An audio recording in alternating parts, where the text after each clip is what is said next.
Welcome to Sakshi non stop news. రోజంతా బిజీగా ఉన్నారా? న్యూస్ అప్డేట్స్ మిస్ అయ్యారా? డోంట్ వరీ, బ్రేక్స్ లేకుండా బోర్ కొట్టకుండా నాన్ స్టాప్ న్యూస్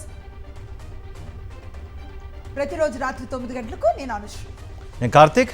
ఆంధ్రప్రదేశ్కు జీవనాడి అయిన పోలవరం ప్రాజెక్ట్ నిర్మాణంలో ఎత్తు ఎంతో కీలకమన్నారు వైఎస్ జగన్. అలాంటి ప్రాజెక్ట్ ఎత్తు తగ్గిస్తే రాష్ట్ర ప్రయోజనాలకు విఘాతం కలుగుతుందన్నారు. పోలవరం విషయంలో రాష్ట్రానికి అన్యాయం జరుగుతున్న టీడీపీ ఎంపీలు నిమ్మకు నీరెత్తినట్లుగా వ్యవహరిస్తున్నారని ఆగ్రహం వ్యక్తం చేశారు వైఎస్ జగన్. పోలవరం ఎత్తు విషయంలో రాజకీయాలకు అతీతంగా పోరాటం చేసేందుకు ప్రతిపాదించిన టీడీపీ ఎంపీలు ముందుకు రాలేదన్నారు జగన్.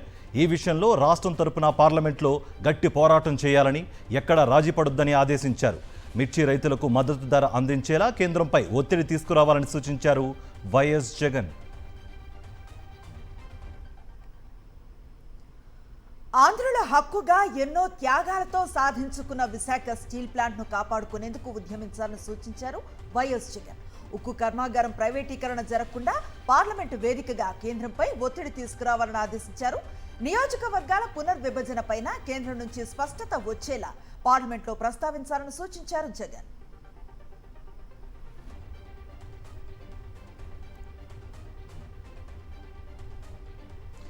అభివృద్ధి చెందిన దేశాల్లో ఇప్పుడు కూడా బ్యాలెట్ విధానంలోనే ఎన్నికలు జరుగుతున్న విషయాన్ని గుర్తు చేశారు YS Jagan. One nation one ఎలక్షన్పై చర్చ సందర్భంగా బ్యాలెట్ విధానంలోనే ఎన్నికలు జరిపే అంశంపై డిమాండ్ చేయాలని ఎంపీలకు సూచించారు.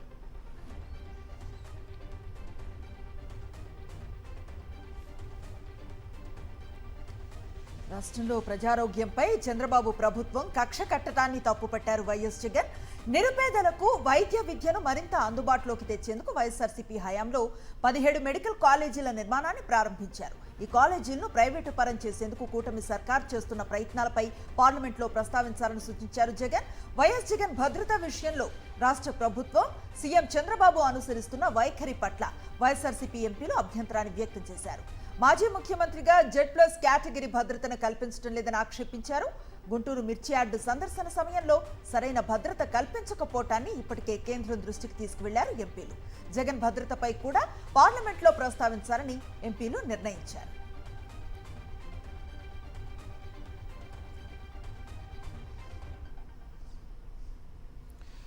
హైదరాబాద్ బహదూర్పురాలో భారీ అగ్ని ప్రమాదం చోటు చేసుకుంది. మెకానిక్ వర్క్ షాప్లో మంటలు చెలరేగాయి. పెద్ద ఎత్తున అగ్ని కీలలు ఎగిసిపడ్డాయి. షాపులో ఉన్న సామాగ్రి అంతా కాలి బూడిదైపోయింది. పక్కనే ఉన్న భవనానికి కూడా మంటలు వ్యాపించాయి. దీంతో ఫైర్ సిబ్బంది మంటలను అదుపు చేసేందుకు ప్రయత్నిస్తున్నారు.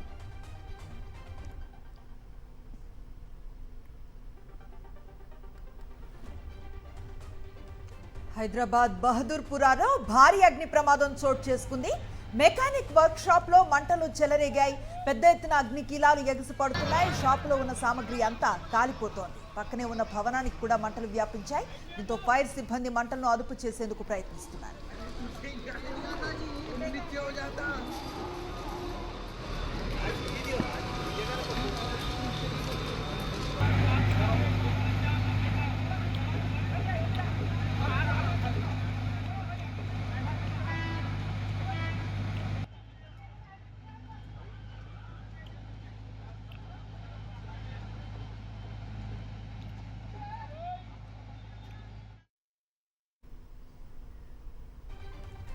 ఎస్సీ వర్గీకరణ ముసాయిదా బిల్లును తెలంగాణ కేబినెట్ ఆమోదించింది. న్యాయపరమైన చిక్కులు లేకుండా ముసాయిదా బిల్లుకు తుది మెరుగులు దిద్దాలని సమావేశంలో ముఖ్యమంత్రి ఆదేశించారు. ఇందుకోసం న్యాయ నిపుణుల సలహాలు తీసుకుని తుది మెరుగులు దిద్దాలని అధికారులకు సీఎం దిశానిర్దేశం చేశారు. ఇటీవల ముఖ్యమంత్రి రేవంత్ రెడ్డి హస్తినలో ప్రధాని మోదీతో సమావేశం. ఏపీతో నీటి వివాదంపై అనుసరించాల్సిన వ్యూహం కూడా చర్చించే అవకాశం కనిపిస్తోంది.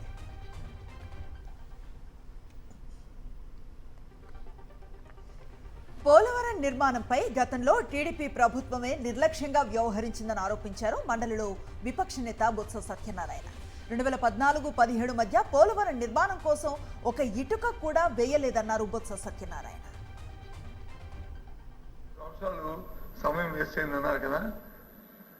2014లో 2007లో దీని ఫౌండేషన్ వేసిన తర్వాత 2014 వరకు కార్యక్రమం జరిగిన తర్వాత రాష్ట్ర విభజన జరిగింది.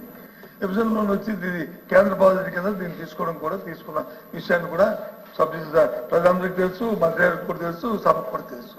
మరి 14 నుంచి 16 వరకు ఆ 2 సంవత్సరాలు అసలు ఒక ఇటుకు కూడా ఇకంటే 2 సంవత్సరాలు ఎందుకు ఖాళీ పెట్టారో మరి భగవంతుడిగా తెలియదు అధ్యక్ష. ఆ విషయాన్ని కూడా మంత్రి గారు ఇందాక అన్నారు కదా, 2 సంవత్సరాలు ఖాళీ పెట్టారు చూడలేదు. అందుకే 2 సంవత్సరాలు ఎందుకు ఖాళీ పెట్టారో మరి అది వారు దానికి కూడా సమాధానం చెప్తే బాగుంటుందని నా ఉద్దేశం. కూటమి ప్రభుత్వం ప్రవేశపెట్టిన బడ్జెట్ ప్రజలను నిరాశపరిచిందన్నారు వైఎస్ఆర్సీపీ ఎమ్మెల్సీ వరదు కళ్యాణి.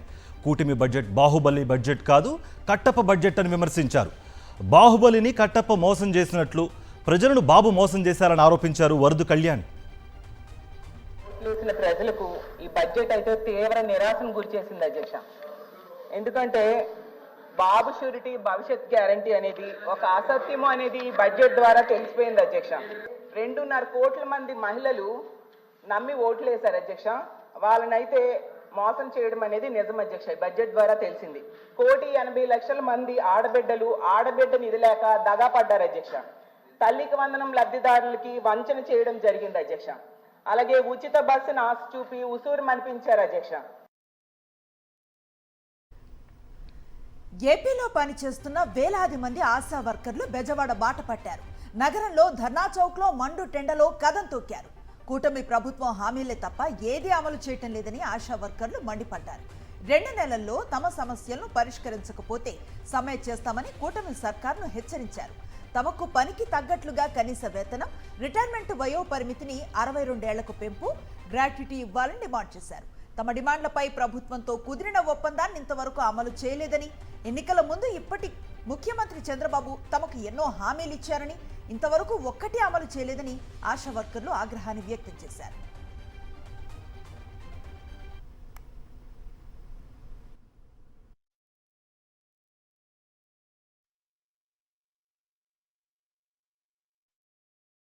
ఇప్పుడు ధరలు చూస్తే 100 రెట్లు ఎక్కువైపోయినాయి. ఆ 100 రెట్లలో ఈ 10,000 రూపాయలు ఎంత అయితే డెలివరీ కేసుకి తీసుకెళ్ళడానికైనా సరే, పిహెచ్సిలకు వెళ్ళడానికైనా సరే దాదాపు 4,000 రూపాయలు ఛార్జీలకే పోతా ఉన్నాయి. ఈ ఛార్జీలు తీసుకుపోను 6,000 రూపాయల్లో కరెంటు బిల్లు 1,000 రూపాయలకు పోను. మేము ఇంకేం తిని బ్రతకాలి? అంగన్వాడీలపై కూటమి ప్రభుత్వం గొప్పలు చెబుతోందని విమర్శించారు విపక్ష నేత బొత్స సత్యనారాయణ. అంగన్వాడీ సమస్యల పరిష్కారంపై ప్రభుత్వం స్పష్టతనివ్వాలని డిమాండ్ చేశారు. మేమే చేశామనడానికి మాత్రం ఒకసారి పిలుస్తారు కదా అధ్యక్ష. అంగన్వాడీ కార్యకర్తలతో వాళ్ళతో సమావేశం జరిగినప్పుడు ఆ యూనియన్తో ఏవేవి మట్టి ఖర్చులు ఎవరిచ్చారు, వాళ్ళ తాలూకా జీతాలు వచ్చి ఏ సంవత్సరంలో పెరిగాయి, తర్వాత ఏ సంవత్సరంలో పెరిగాయి, అవన్నీ ఆ యూనియన్తో అడిగి మన అధ్యక్ష నాకే అభ్యంతరం లేదు. వాళ్ళు చెప్పుకోమని నేనేమి గొప్పలు కలను, కానీ అవన్నిటిని నేను అధ్యక్షుల నుండి నేను అవన్నీ కూడా క్రియేట్ చేసి ఏవి వచ్చి జూలైలో చేస్తామో, ఏవి ఇప్పుడు చేస్తామో, ఏనాడు చేస్తామో యూనియన్ నాయకులు ఉన్నారు అధ్యక్ష. అడిగి మీరు కనుక్కోండి. కానీ నేను దానికి పోను. సరే, ఎవరు చేసినప్పటికీ కూడా వాళ్ళకి న్యాయం జరగాలి, వాళ్ళకి మంచి జరగాలి, వాళ్ళకి చెయ్యాలనేదే మా తాలూకు అబ్బతం. మంత్రి నాదెండ్ల మనోహర్ లంచాల కోరు బియ్యం దొంగలా మారిపోయారని ఆరోపించారు మాజీ మంత్రి అంబటి రాంబాబు.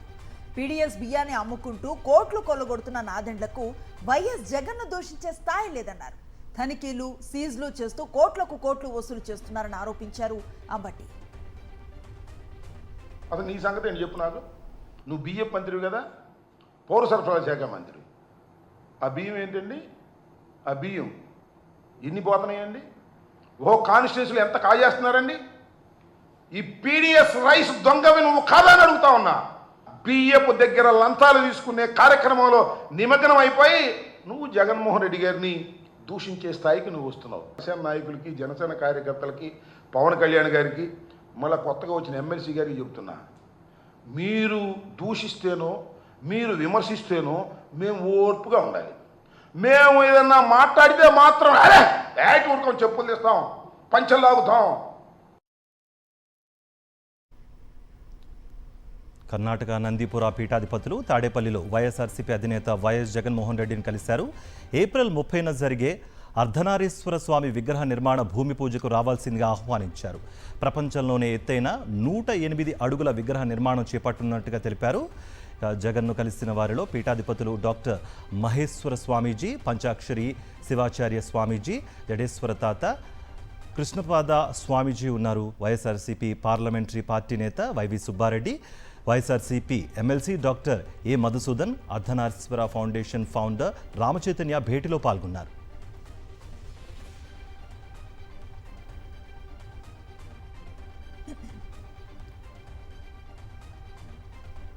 తెలంగాణలో నూతనంగా ఎన్నికైన బీజేపీ ఎమ్మెల్సీలకు ప్రధాని మోదీ అభినందనలు తెలిపారు. కరీంనగర్, నిజామాబాద్, మెదక్, ఆదిలాబాద్ గ్రాడ్యుయేట్ ఎమ్మెల్సీగా అంజిరెడ్డి, టీచర్స్ ఎమ్మెల్సీగా మల్కా కొమరయ్య విజయంపై ఎక్స్ వేదికగా శుభాకాంక్షలు చెప్పారు. బీజేపీకి మద్దతుగా నిలిచిన ప్రజలకు ప్రధాని ధన్యవాదాలు తెలిపారు. ప్రజలతో కలిసి పనిచేస్తున్న తమ కార్యకర్తలను చూసి గర్విస్తున్నట్లుగా ఎక్స్లో పేర్కొన్నారు. ఎమ్మెల్సీ ఎన్నికల్లో విజయంతో కాంగ్రెస్కు గిఫ్ట్ ఇచ్చామన్నారు కేంద్ర మంత్రి కిషన్ రెడ్డి. మిగతా 3 రాష్ట్రాల్లోని కాంగ్రెస్ పాలిత రాష్ట్రాల్లో ఆ పార్టీని ప్రజలు ఓడించి మోదీకి గిఫ్ట్ ఇస్తారని తెలిపారు. ఎమ్మెల్సీ ఎన్నికల్లో విజయం సాధించిన నేపథ్యంలో ఆ పార్టీ రాష్ట్ర కార్యాలయంలో కమలం నేతలు సంబరాలు చేసుకున్నారు. ఈ కార్యక్రమంలో బీజేపీ తెలంగాణ అధ్యక్షుడు కిషన్ రెడ్డి, ఎంపీలు, ఎమ్మెల్యేలు పాల్గొన్నారు. కర్ణాటకలో, హిమాచల్ ప్రదేశ్లో, తెలంగాణలో ఖచ్చితంగా నరేంద్ర మోడీ గారికి కాంగ్రెస్ పార్టీని ఓడించి ఈ 3 రాష్ట్రాలు ఈ ప్రజలు గిఫ్ట్కి ఇస్తారు. ఆ పనికిరానటువంటి మాటలకు జవాబు చెప్పాల్సిన కర్మ నాకు లేదు. ఆయన మాట్లాడిండు కదా, మాట్లాడిన తర్వాత తెలంగాణ ప్రజలు తీర్పిచ్చారు. మా మీదనో మా పార్టీ మీదనో మాట్లాడిన తర్వాత తెలంగాణ ప్రజలు తీర్పిచ్చారు. ఇదే జవాబు, ఆయనకి ఏం జవాబు అవసరం లేదు. కేంద్ర మంత్రి బండి సంజయ్ రంజాన్ గిఫ్ట్ వ్యాఖ్యలపై మంత్రి శ్రీధర్ బాబు కౌంటర్ ఇచ్చారు. తాము బీజేపీకి ఎన్నో గిఫ్ట్లు ఇచ్చామని, త్వరలో మరో గిఫ్ట్ కూడా ఇస్తామన్నారు. ఎమ్మెల్సీ ఎన్నికల్లో బీఆర్ఎస్ ఎందుకు పోటీ చేయలేదని ప్రశ్నించారు. బీజేపీ, బీఆర్ఎస్ చీకటి ఒప్పందం చేసుకున్నాయని ఆరోపించారు మంత్రి శ్రీధర్ బాబు. ఇప్పుడు మేము అనేక సందర్భాల్లో అనేక రంజాన్లు వచ్చినాయి, అనేక పండుగలు వచ్చినాయి. ఎన్నిసార్లు గిఫ్ట్ ఇచ్చుంటాము? చాలా సందర్భాల్లో గిఫ్ట్. ఇది గిఫ్ట్ కాదని కాదు, ప్రజాభిప్రాయం. మీరు రంజాన్ గిఫ్ట్ ఎవరితో కలిసి ఇచ్చిండ్రు అనుకుంటాం? బీజేపీ, బీఆర్ఎస్ పార్టీ కలిపి మీరు చేస్తూ ఉన్న ఒప్పందాలు స్పష్టంగా ఈరోజు బయటికి వస్తూ ఉన్నాయి. ఈరోజు మీరు రంజాన్ గిఫ్ట్ ఇస్తే మేము రంజాన్ తర్వాత ఇంకో గిఫ్ట్ ఇస్తాం, మళ్ళీ ఇంకో పండుగ వస్తుంది కదా. బీఆర్ఎస్తో జరిగిన చీకటి ఒప్పందం వల్లే తెలంగాణలో బీజేపీ 2 ఎమ్మెల్సీ స్థానాల్లో గెలుపొందిందన్నారు కాంగ్రెస్ ఎంపీ మల్లు రవి. స్వల్ప మెజారిటీతో ఓడిపోయిన టీచర్లు, పట్టభద్రుల మద్దతు తమకే ఉందన్నారు. బీజేపీ, బీఆర్ఎస్ కలిసి పోటీ చేసిన కాంగ్రెస్కు 100 సీట్లు వస్తాయని జోస్యం చెప్పారు మల్లు రవి. నిన్న మొన్న జరిగిన ఎమ్మెల్సీ ఎలక్షన్లో చీకటి ఒప్పందంలో భాగంగా బీఆర్ఎస్ పార్టీ కంప్లీట్గా బీజేపీ అభ్యర్థులకి సపోర్ట్ చేయటం జరిగింది. మొన్న జరిగిన పార్లమెంట్ ఎన్నికల్లో కూడా అందరూ బీజేపీ పార్టీ అభ్యర్థులకి వాళ్ళ పార్టీ సపోర్ట్ చేయటం వల్ల 8 మంది ఎంపీలు గెలిచారు. ఇప్పుడు ఎమ్మెల్సీలు 2 గెలిచారు. రేపొచ్చే ఎన్నికల్లో బీఆర్ఎస్, బీజేపీ కలిసి పోటీ చేసినా కూడా పెద్ద మెజార్టీతో ఒక్క కాంగ్రెస్ పార్టీకే 100 సీట్లు వచ్చే పరిస్థితి వాళ్ళ తెలంగాణ ప్రభుత్వం నడిపిస్తుంది. రానున్న 5 ఏళ్లలో కొత్త ఆవిష్కరణలు వచ్చే అవకాశం ఉందన్నారు దగ్గుబాటి వెంకటేశ్వరరావు. మనిషి ఇంకో 50 ఏళ్లు అదనంగా బతికే టెక్నాలజీ వస్తుందని తెలిపారు. ఇదే సమయంలో సీఎం చంద్రబాబును ఉద్దేశించి ఆసక్తికర కామెంట్స్ చేశారు ఆయన. చంద్రబాబు మరో 50 ఏళ్లు బతికితే మీ అబ్బాయి బాధపడతారని హెచ్చరించారు. తమలాంటి వారు మరో 5 ఏళ్లు బతికితే మరో 50 ఏళ్లకు ప్లాన్ వేయవచ్చని మనసులోని మాటను బయటపెట్టారు ఆయన. ఇంకొక 5-6 సంవత్సరాల్లో మనకి రాబోయేటటువంటి మార్పు, లేకపోతే రాబోయేటటువంటి కొత్త ఇన్వెన్షన్ ఏంటంటే మనం ఇంకొక 50 సంవత్సరాలు ఎట్లా బతకొచ్చు అనేటటువంటి దానికి మెకానిజం వచ్చేస్తట. అది చంద్రబాబు గారు ఇంకా 50 సంవత్సరాలు మీ అబ్బాయి బాధపడతాడు. మీరు కనుక 50 సంవత్సరాలు ఇంకా బతికామంటే ఇంకొక 5-6 సంవత్సరాల్లో మనకి రాబోయేటటువంటి మార్పు, లేకపోతే రాబోయేటటువంటి కొత్త ఇన్వెన్షన్ ఏంటంటే మనం ఇంకొక 50 సంవత్సరాలు ఎట్లా బతకొచ్చు అనేటటువంటి దానికి మెకానిజం వచ్చేస్తట. అది చంద్రబాబు గారు ఇంకా 50 సంవత్సరాలు మీ అబ్బాయి బాధపడతాడు. మీరు కనుక 50 సంవత్సరాలు ఇంకా బతికే ఉంటాయి. విజయవాడ సైబర్ క్రైమ్ పోలీస్ స్టేషన్లో విచారణకు హాజరయ్యారు మాజీ ఎంపీ గోరంట్ల మాధవ్. పోక్సో కేసులో బాధితురాలి పేరు ప్రకటించారని గోరంట్ల మాధవ్పై కేసు నమోదు కాగా విచారణకు హాజరయ్యారాయన. రాష్ట్రంలో ఇందిరాగాంధీ హయాం నాటి ఎమర్జెన్సీని చంద్రబాబు గుర్తు చేస్తున్నారని మండిపడ్డారు.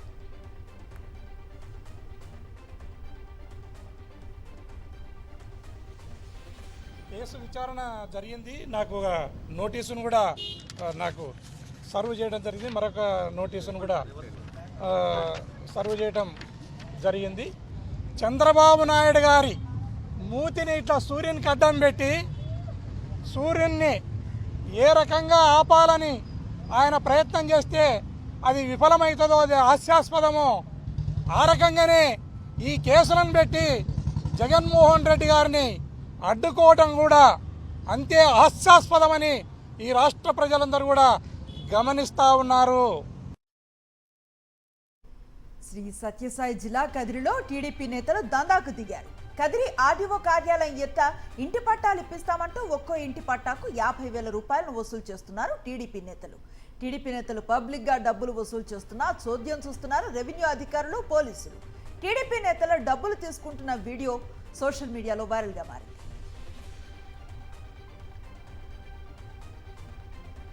పోసాని కృష్ణమురళికి బిగ్ రిలీఫ్ లభించింది. శ్రీకాకుళం, విశాఖ, తిరుపతి, అనంతపురం జిల్లాలో నమోదైన కేసుల్లో అరెస్ట్ చేయకూడదని హైకోర్టు ఆదేశించింది. పోసాని తరపు మాజీ ఏఏజీ పొన్నవోలు సుధాకర్ రెడ్డి వాదనలు వినిపించారు. పోసాని విషయంలో కూటమి ప్రభుత్వం దుర్మార్గంగా వ్యవహరిస్తోందని మండిపడ్డారు ఆయన.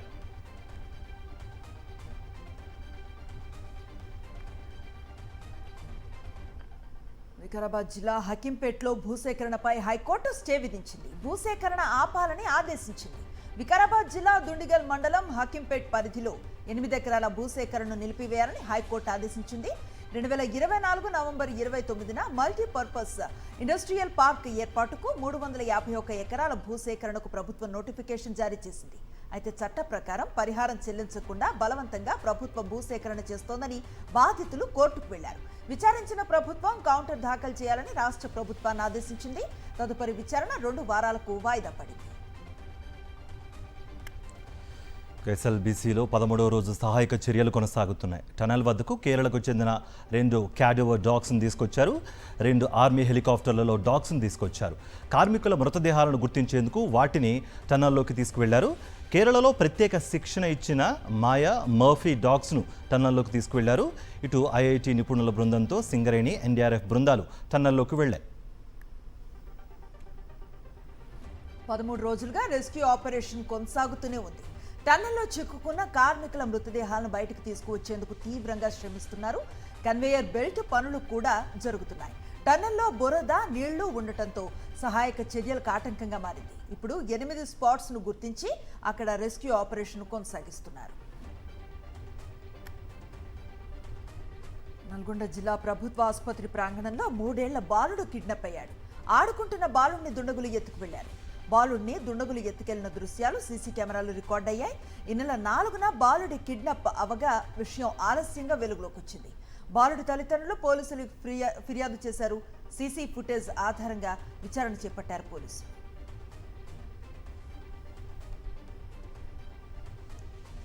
National updates. కేంద్రాన్ని టార్గెట్ చేస్తూ మరో పోస్ట్ చేశారు తమిళనాడు సీఎం స్టాలిన్. తాము భాషా సమానత్వాన్ని కోరుకుంటున్నామని స్పష్టం చేశారు.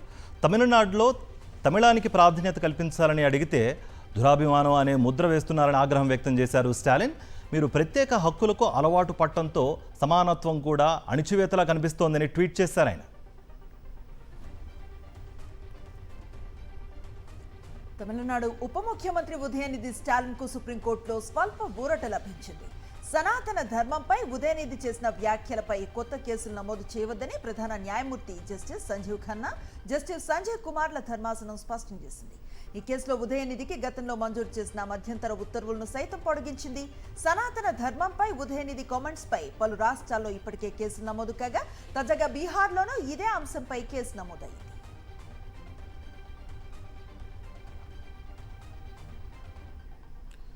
మొఘల్ చక్రవర్తి ఔరంగజేబుని పొగిడిన సమాజ్వాదీ పార్టీ ఎమ్మెల్యే అబు అజ్మీకి షాక్ ఇచ్చింది.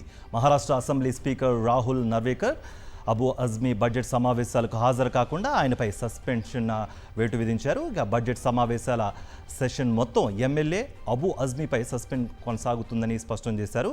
అయితే తన మాటలను తప్పుగా అర్థం చేసుకున్నారని, తన మాటల వల్ల ఎవరి మనోభావాలైనా దెబ్బతిని ఉంటే క్షమాపణలు కోరుతున్నారని అన్నారు ఎమ్మెల్యే.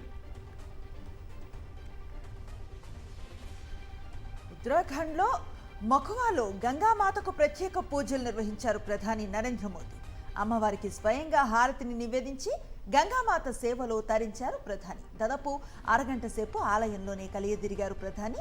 ఆలయ ప్రాముఖ్యత, స్థల పురాణాన్ని మోదీకి వివరించారు ఆలయ పూజారులు.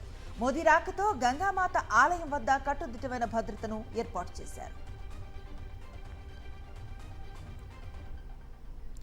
గోల్డ్ స్మగ్లింగ్ చేస్తూ అడ్డంగా బుక్ అయిన కన్నడ హీరోయిన్ రన్యారావుని బెంగళూరు కోర్టులో హాజరుపరిచారు డిఆర్ఐ అధికారులు. రన్యారావుని 4 రోజులు కస్టడీకి అప్పగించాలని డిఆర్ఐ అధికారులు కోర్టును కోరారు. ఇరు వాదనలు విన్న కోర్టు రేపు తీర్పు వెల్లడించనుంది. ఈ కేసులో తనకు బెయిల్ మంజూరు చేయాలంటూ కోర్టులో బెయిల్ పిటిషన్ వేశారు రన్యారావు.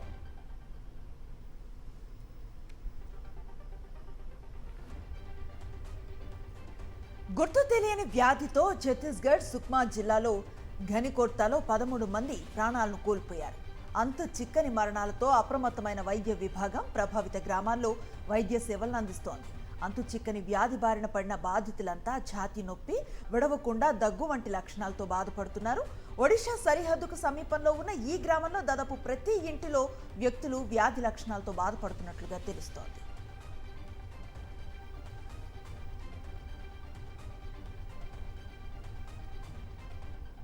యుక్రెయిన్కి భారీ షాక్ ఇచ్చింది అమెరికా.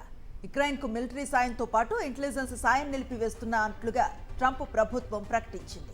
యుక్రెయిన్కు అన్ని రకాల సాయాన్ని ఆపేస్తున్నట్లుగా అమెరికా స్పష్టం చేసింది.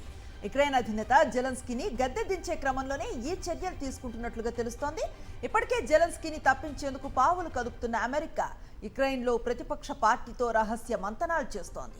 వీటితో పాటు జెలెన్స్కీని గద్దె దించేందుకు ప్రత్యామ్నాయాలపైన దృష్టి పెట్టింది అగ్రరాజ్యం.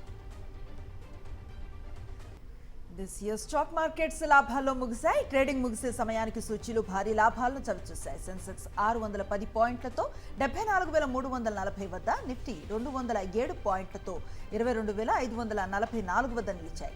సానుకూల అంతర్జాతీయ సంకేతాలు, ముడి చమురు ధరలు తగ్గటం స్టాక్స్కు ఊతమిచ్చింది. ఆర్బీఐ లిక్విడిటీ చర్యలు బ్యాంకింగ్, ఎస్బీఎఫ్సి స్టాక్స్ ఊతమిచ్చాయి.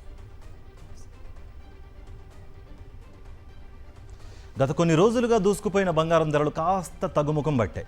10 గ్రాముల 24 క్యారెట్ గోల్డ్ ధర ₹490 తగ్గి 87,490 పడిపోయింది. 10 గ్రాముల 22 క్యారెట్ల బంగారం ధర కూడా ₹450 తగ్గి 80,200కు చేరింది. వెండి ధర కూడా ఇవాళ ₹1,000 పెరిగి కిలో ₹1,08,000కు చేరుకుంది.